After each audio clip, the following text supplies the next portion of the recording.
নমস্কার প্রত্যেককে। আজ আমরা আমরি বাংলা ভাষা থেকে ফুল গল্পটি পড়ব। সবাই 31 পাতা বের করো। ফুল গল্প লেখিকা হচ্ছে সুখলতা রাও। সুখলতা রায়ের জন্ম হচ্ছে 1886 সালে 23শে অক্টোবর।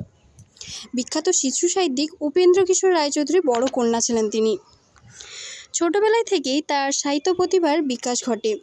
সাহিত্য রচনায় ইংরেজি ও বাংলা দুই ভাষাতেই তার দক্ষতা প্রকাশ পেয়েছে। তার লেখার নতুন ছড়া, আরও গল্প, খোকা এলো, বেরিয়ে ইত্যাদি বাংলা সাহিত্যিক অমূল্য সম্পদ। তার লেখা নিজে পড়ো গ্রন্থটির জন্য তিনি ভারত সরকারের কাছ থেকে পুরস্কার পান। তিনি 1969 সালে 9ই জুলাই মারা যান। তাহলে তোমরা এখানে লেখিকা পরিচিতের সুখলতা রায়ের কত সালে জন্ম এবং কত সালে মৃত্যু, কয়েকটি রচিত গ্রন্থের নাম এবং তার কার কন্যা ছিলেন, এগুলো সব একটু ভালোভাবে দেখবে আর আরেকবার ভালো করে পড়ে নেবে। ঠিক আছে, এবারে আমরা পড়ব ফুল। ফুল হলো পৃথিবীর ও প্রকৃতির সৌন্দর্য।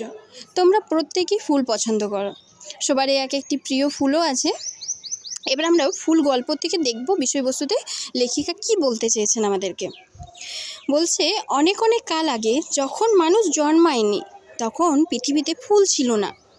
মাটির উপর ছিল কেবল বড় বড় ঘাস আর পাতা গাছ। আলো এসে ফুলেদের খুঁজে খুঁজে যেত, বাতাস পাতা শুকে শুকে চলে যেত। হায়, ফুল নেই। কি বলছে অনেক অনেক কাল আগে যখন মানুষ জন্মায়নি তখন পৃথিবীতে ফুল ছিল না। তখন কি ছিল? বড় বড় ঘাস আর লতা পাতা। তারপর দেখো, এক রাত্রে ফুলপরীরা নেমে এলো পৃথিবীর পাতা ভরা বাগানে। তাদের দেশে নাকি অনেক ফুল।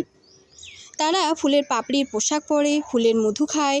পরীরা বলাবলি করলো, আচ্ছা, এমন চমৎকার জায়গায় ফুল নেই, চলো আমরা ফুল নিয়ে আসি। এখান থেকে দেখো তোমাদেরকে বলবে যে পরীরা তাদের দেশ থেকে কি এনেছিল, ফুল না ফুলের বীজ? তখন তোমরা নিশ্চয়ই ফুলের বীজ করবে, ফুল নিয়ে আসেনি কিন্তু। আর ফুলের পরীরা কিসের পোশাক পরে এবং কি খায়? তারা পাপড়ির পোশাক পরে এবং ফুলের মধু খায়। তারপরে দেখো বলে, তারা সকলে মিলে তাদের দেশ থেকে অনেক ফুলের বীজ নিয়ে এলো। সেই সব বীজ ছড়িয়ে দিল মাঠে মাঠে, বনে বনে। সেই বীজ থেকে গাছ গজালো। তারপর গাছে গাছে দেখা দিল নানান রঙের ফুলের কুঁড়ি। সেই কুঁড়ির ফুটলো সাদা, নীল, হলদে, লাল, বেগুনি ফুলে ছেয়ে গেল বন। আলো এসে তাদের গায়ে হাত বুলিয়ে দিল, বাতাস তাদের দুলিয়ে দিয়ে গেল। মৌমাছিরা ছুটে এলো মধু খেতে। তাহলে এখানে ফুলের বীজ থেকে কি কি ফুল ফুটেছিল এখানে বলবে তোমরা, সাদা, নীল, হলদে, লাল, বেগুনি, এগুলো সব বলতে হবে। ঠিক আছে।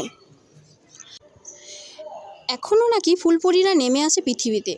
যেখানে মানুষেরা থাকে সেখানে নয়, রাত্রে হলে, চাঁদ উঠলে তারা গভীর জঙ্গলের ভেতর নামে। সারা রাত ফুলবনে হাত ধরাধরি করে নাচে। সকালবেলা সেখানে গেলে নাকি দেখতে পাওয়া যায় তাদের পায়ের চাপে ঘাস শুয়ে পড়েছে। কেউ দেখেছো? এখানে দেখো লেখিকা বলেছেন যে এখনও নাকি ফুলপরীরা আমাদের পৃথিবীতে আসে। এবং কখন আসে? যখন গভীর রাত, আর মানুষ যেখানে থাকে সেখানে নয়, জঙ্গলে আসে।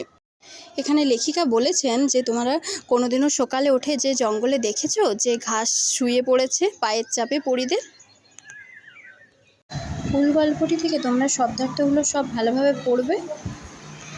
তারপরে দেখো শ্রেণীর কাজ অনুশীলনের অতি সংক্ষিপ্ত প্রশ্নগুলি করবে, একের দাগেরগুলো। বলছে, অনেক কাল আগে পৃথিবীতে কি ছিল না? ফুল ছিল না হবে। এক রাতে পৃথিবীর পাতা ভরা বাগানে কারা নেমে এলো? ফুলপরীরা নেমে এলো। আলো এসে ফুলের গায়ে কি বুলিয়ে দিল? হাত বুলিয়ে দিল। কারা ছুটে এলো ফুলের মধু খেতে? মৌমাছিরা ছুটে এলো ফুলের মধু খেতে। এখনও সারা রাত পরীরা হাত ধরাধরি করে নাচে কোথায়? ফুলবনে। কারা ফুলের বীজ নিয়ে এলো? ফুলপরীরা তাদের দেশ থেকে ফুলের বীজ নিয়ে এলো। ফুলপরীরা পৃথিবীতে কখন নেমে আসে? রাত্রি হলেই ফুলপরীরা পৃথিবীতে নেমে আসে। ফুল রচনাটি কার লেখা? ফুল রচনাটি সুখলতা রায়ের লেখা। তোমরা 2-এর দাগের পাতা 32 পাতা 2-এর দাগের শূন্যস্থান পূরণটা হোমওয়ার্ক করে আসবে।